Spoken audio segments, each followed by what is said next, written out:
விஷயத்தை பற்றி பேச போகிறோம், யாரை பற்றி பேச போகிறோம் அப்படின்னு சொல்லி பார்த்தோம் அப்படின்னா, ரஜினிகாந்த் அப்படின்ற பேர் இருக்கு இல்லையா, தமிழ் சினிமாவில் தவிர்க்க முடியாத பேர் அப்படின்னு தான் சொல்லணும். ஸோ ரஜினிகாந்த் அவருடைய படத்துக்கு எந்த அளவுக்கு எக்ஸ்பெக்டேஷன் அப்படின்றது வந்துட்டு இருக்கோ, அதே அளவுக்கு பார்த்தோம் அப்படின்னா இந்த இசை வெளியீட்டு விழா அப்படின்றதுக்கும் அதிகப்படியான எக்ஸ்பெக்டேஷன் அப்படின்றது தான் இருக்கும். ஏன்னா அந்த இசை வெளியீட்டு விழாவில் பார்த்தோம் அப்படின்னா ரசிகர்களுக்கு ரஜினி சொல்லக்கூடிய விஷயங்களாக இருந்தாலும் சரி, அது மட்டும் இல்லாமல் பார்த்தோம் அப்படின்னா இந்த பாலிடிக்ஸ் இருக்கு இல்லையா, இசை வெளியீட்டு விழாவில் இந்த பாலிடிக்ஸ் அப்படின்றத இன்டெரக்டாக முதல்ல பேச ஆரம்பிச்சது ரஜினிகாந்த் அப்படின்னே சொல்லலாம். ஸோ இன்னைக்கு இருக்கக்கூடிய நிறைய நட்சத்திரங்கள் பார்த்தோம் அப்படின்னா இன்டெரக்டாக இருந்தாலும் சரி, இல்லை டேரக்டாக இருந்தாலும் சரி, இந்த பாலிடிக்ஸ் அப்படின்றத இசை வெளியீட்டு விழா இருக்கு இல்லையா, இதில் ஆரம்பித்து அவங்களுடைய சக்ஸஸ் மீட் வரைக்கும் எல்லாத்துலேயுமே பேசிக்கிட்டு இருக்காங்க. அப்படின்னா இதுக்கெல்லாம் விதை நான் போட்டது அப்படின்னு சொல்லிக்கக்கூடிய முழு அதிகாரமும் அங்கீகாரமும் நம்ம ரஜினிகாந்த் அவர்கள்ட்ட இருக்குது அப்படின்னே சொல்லலாம்.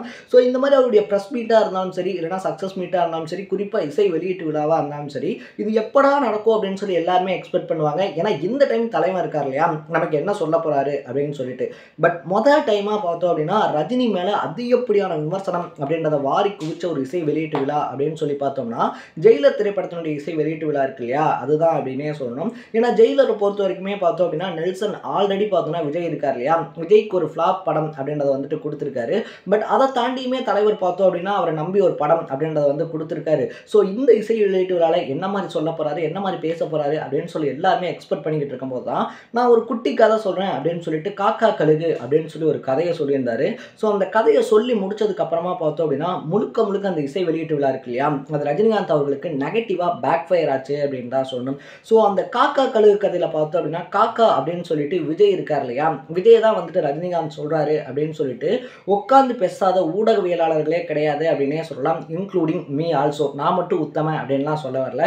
அது எப்படி ரஜினிகாந்த் வந்துட்டு விஜயை போயிட்டு காக்கா அப்படின்னு வந்து சொல்லிட முடியும்? அது மட்டும் இல்லாமல் விஜய் இருக்கார் இல்லையா, விஜய் தன்னுடைய இடத்துக்கு வராரு அப்படின்னு சொல்லிட்டு ரஜினிக்கு போறாம, அதனால தான் பார்த்தோம் அப்படின்னா விஜயை காக்கான்னு சொல்லி மட்டம் தட்டாரு அப்படின்னு சொல்லிட்டு எல்லாருமே உட்காந்து பார்த்தோம் அப்படின்னா பக்கமாக உட்காந்து பேசி தள்ளிக்கிட்டு இருந்தோம். இந்த விஷயம் அப்படின்றது பார்த்தோம் அப்படின்னா ரஜினிகாந்த் இருக்கார் இல்லையா, அவருடைய கண்ணிலையாக இருந்தாலும் சரி, விஜயுடைய கண்ணிலையாக இருந்தாலும் சரி, படாமல் இல்லை அப்படின்றத அவங்க அடுத்தடுத்து இசை வெளியீட்டுலாம் இருக்கு இல்லையா, அதில் ப்ரூஃப் பண்ணியிருக்காங்க அப்படின்னே சொல்லலாம். ஸோ அந்த கதை அப்படின்றது இருக்கு இல்லையா, அந்த கதையில் என்ன சொன்னார் இதெல்லாம் நம்ம அதுக்கப்புறமா பேசுவோம்.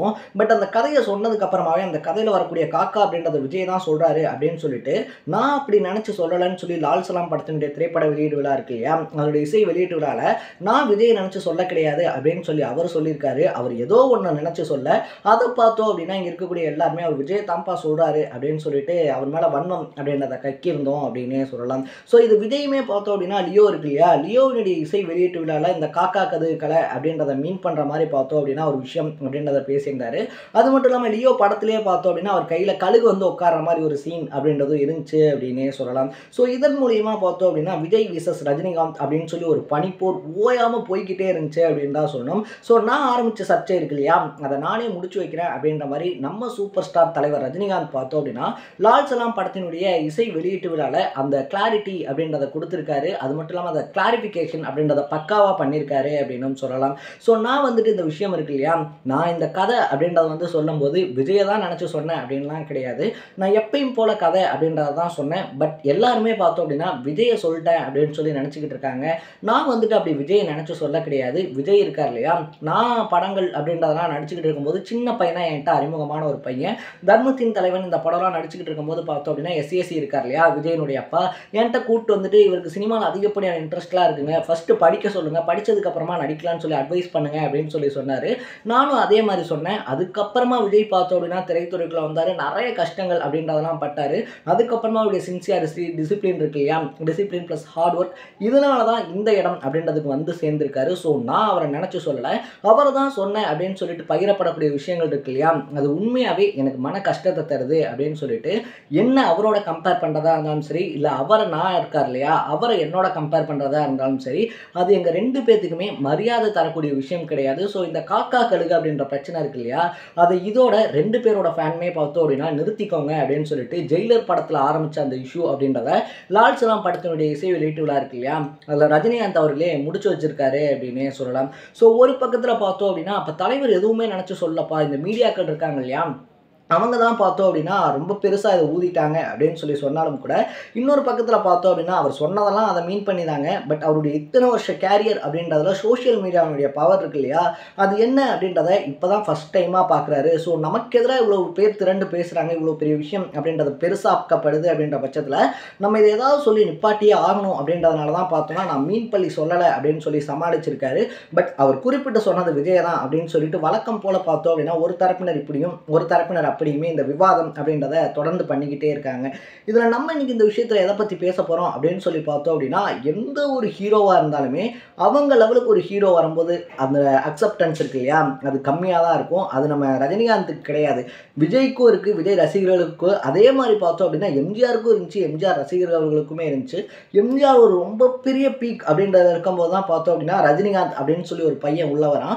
ஸோ இன்னைக்கு பார்த்தோம் அப்படின்னா ஹீரோவாக இருக்கக்கூடியவங்க இருக்காங்க இல்லையா, அவங்க எப்படி வேணாலும் இருக்கலாம் அப்படின்ற அந்த ட்ரெண்ட் செட் அப்படின்றத உருவாக்குனது ரஜினி அப்படின்னே சொல்லலாம். ஆனால் அன்னைக்கு எம்ஜிஆர் சிவாஜி ஒரு பக்கம் நடிச்சுக்கிட்டு இருக்காங்க, கமலஹாசன்லாம் உச்ச நட்சத்திரமாக இருக்காரு. ஸோ அன்னைக்கு இருந்த காலகட்டத்தில் சினிமாவில் ஒருத்தன் ஹீரோ ஆகணும் அப்படின்னா அவன் முதல்ல ஒயிட்டாக இருக்கணும், அதுதான் முதல் ரூல்.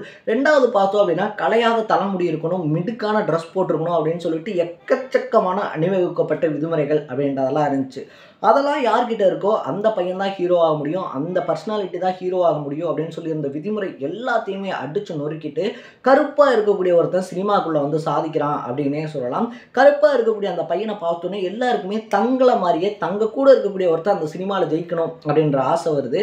நம்மளை சுற்றி இருக்கக்கூடிய முகஜாடிகளில் ஒருத்தனாக பார்த்தோம் அப்படின்னா அந்த சினிமாவில் ஒரு பையன் வரான், அவன் நல்லா பேசுகிறான், பரட்ட தலையாக இருக்கான், தலைக்கு எண்ணெய் கூட வைக்க கிடையாது, ட்ரெஸ்ஸுமே பார்த்தோம் அப்படின்னா மற்ற ஹீரோஸ் போடுற மாதிரிலாம் போட கிடையாது, கேஷுவலாக போட்டு நடிக்கிறான், ஸ்டைலாக நடிக்கிறான், டைலாக்லாம் ஒரு லைன் 2 லைனில் முடிச்சுட்டு போகிறான். யார் அந்த பையன் அப்படின்னு சொல்லிட்டு அந்த ஹீரோக்கான விதிமுறைகள் அப்படின்னு ஒன்று வச்சுருந்தாங்க இல்லையா, அதெல்லாம் அடித்து நொறுக்கிட்டு ரஜினி வளரும்போது பார்த்தோம் அப்படின்னா எம்ஜிஆர் அவர்களுமே பார்த்தோம் அப்படின்னா என்னது ரஜினிக்கு இவ்வளோ சம்பளமா அப்படின்னு சொல்லிட்டு எம்ஜிஆராக இருந்தாலும் சரி, கலைஞர் கருணாநிதியாக இருந்தாலும் சரி, ரஜினி பீக்கில் இருக்கும்போது ரஜினியுடைய சம்பளம் இருக்கு இல்லையா, அதை கேட்டு வாயடிச்சு போனாங்க அப்படின்னு சொல்லி பல தகவல்கள் இருக்குது அப்படின்னே சொல்லலாம். அதே மாதிரி ரஜினியுமே ஒரு இடத்துல பார்த்தோம் அப்படின்னா தெளிவாக சொல்லியிருப்பாரு. நான் ஒரு டைம் சிவாஜி கணேசன் இருக்கார் இல்லையா, அவரோட ஒரு விழா அப்படின்றதுக்காக போயிருந்தேன்.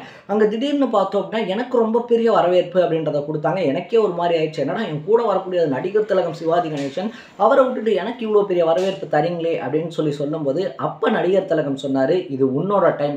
ஸோ ஒவ்வொருத்தருக்குமே ஒவ்வொரு டைம் அப்படின்றது வரும், என்னோட டைம் முடிஞ்சிருச்சு, உன்னோட டைம் ஸ்டார்ட் ஆகுது, நீ போ அப்படின்னு சொல்லிட்டு. ஸோ அதே இடம் அப்படின்றது இருக்கு இல்லையா, அதே இடத்துக்கு ஒரு 10-20 வருஷம் கழித்து பார்த்தேன் அப்படின்னா நான் ஒரு விழாக்காக போனேன் வேற ஒரு விஷயமா, அப்போ என்னை போலீஸ் நிப்பாட்டுறாங்க. இந்த மாதிரி இங்கே ஒரு ரொம்ப பெரிய ஹீரோவுடைய ஷூட்டிங் இருக்கு இல்லையா, அது நடக்குது, அதனால் ரசிகர்கள்லாம் பார்த்தோம் அப்படின்னா அதிக அளவில் வந்துக்கிட்டு இருக்காங்க, நீங்கள் கொஞ்சம் வெயிட் பண்ணுங்க அப்படின்னு சொல்லிட்டு. ஸோ இந்த வாழ்க்கை அப்படின்றது ஒரு சக்கரம் அப்படின்றத நான் அங்கே தான் புரிஞ்சுக்கிட்டேன் அப்படின்னு சொன்னார். அப்படி பெரிய ஹீரோவுடைய படத்தினுடைய ஷூட்டிங் நடக்குது, ரசிகர்கள் வராங்க அப்படின்னு தடுத்து நிறுத்தப்பட்டார் இல்லையா, அது விஜய்க்காக தான் அப்படின்னு சொல்லிட்டு பின்னாட்களில் பல பத்திரிகையாளர்களுமே பார்த்தோம் அப்படின்னா ஓப்பன் அப் பண்ணாங்க அப்படின்னே சொல்லலாம்.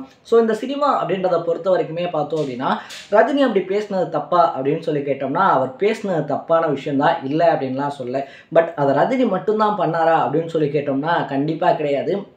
இன்னைக்கு இருக்கக்கூடிய விஜய் ரசிகர்கள் இருக்கீங்க இல்லையா, இருக்கிறவங்களா இருந்தாலும் சரி, அடுத்த தளபதி சிவகார்த்திகேயன் தான்ப்பா அப்படின்னு சொன்னோன்னே பார்த்தோம் அப்படின்னா யாரு இவனா, டே பொம்மை படம்லாம் நடிச்சுக்கிட்டு இருக்கான், டி இமானோட ஒய்ஃபோட பார்த்தோன்னா அஃபார் வச்சுட்டு இருந்தான் அப்படின்னு சொல்லிட்டு அடுத்த தளபதி அப்படின்ற பேரை சொல்லும் போதே பார்த்தோம் அப்படின்னா அவனெல்லாம் தளபதியோட கம்பேர் பண்ணாதீங்க, அவனெல்லாம் தளபதி கால் தூசு கூட வரமாட்டாங்க, அவனை போய் எப்படிங்க நீங்கள் கம்பேர் பண்ணுவீங்கன்னு ஒரு கோபத்தில் வரீங்க இல்லையா. சிவகார்த்திகேயனும் அதுக்கு ஒர்த்தான பர்சன் தான், ஏன்னா எந்த பேக்ரவுண்டுமே இல்லாமல் சினிமாக்குள்ளே வந்து ஜெயிச்ச ஒரு பர்சன் அப்படின்னே சொல்லலாம். அவருடைய பர்சனல் லைஃப் அது என்னவாவோ இருந்துட்டு போது, அவர் தப்பு பண்ணாரா இல்லையா அதெல்லாம் அவருக்கு மட்டும் தெரிஞ்ச விஷயம்.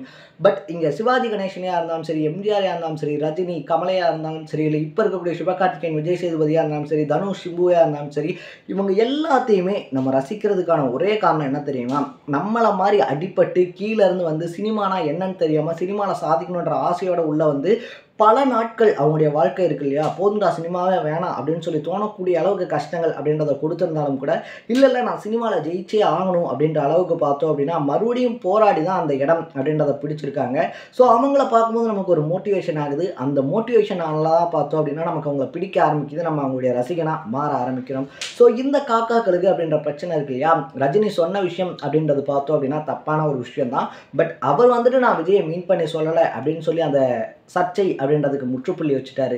ஸோ இனிமேலாச்சும் பார்த்தோம் அப்படின்னா நம்ம ஒருத்தருக்கு வந்துட்டு ஃபேவர் பண்ணுறோம், ஒருத்தரை வந்துட்டு ரசிக்கிறோம் அப்படின்றதுனால இன்னொரு ஹீரோவை மட்டம் தட்டி அந்த ஹீரோவோட இந்த ஹீரோ பார்த்தோம் அப்படின்னா பெரிய ஆள் இல்லைப்பா அப்படின்ற வகைகளில் பேசாமல் இருந்தோம் அப்படின்னாலே இந்த தமிழ் இண்டஸ்ட்ரி அப்படின்றது நல்லா இருக்கும் அப்படின்றது தான் என்னுடைய பர்சனல் ஒப்பீனியன். ஸோ நீங்கள் இந்த விஷயத்தை பற்றி என்ன நினைக்கிறீங்க அப்படின்றத கமெண்ட் செக்ஷனில் பதிவு பண்ணிவிட்டு இதே மாதிரி அப்பப்போ அப்டேட்டாக போயிட்டு இருக்கக்கூடிய விஷயங்களை நீங்கள் தொடர்ந்து தெரிஞ்சுக்கணும் அப்படின்னு ஆசைப்பட்டீங்கன்னா மறக்காம நம்ம சேனலை சப்ஸ்கிரைப் பண்ணிவிடுங்க. நாளைக்கு இதே மாதிரி இன்னொரு இன்ட்ரெஸ்டிங்கான வீடியோட சந்திக்கலாம்.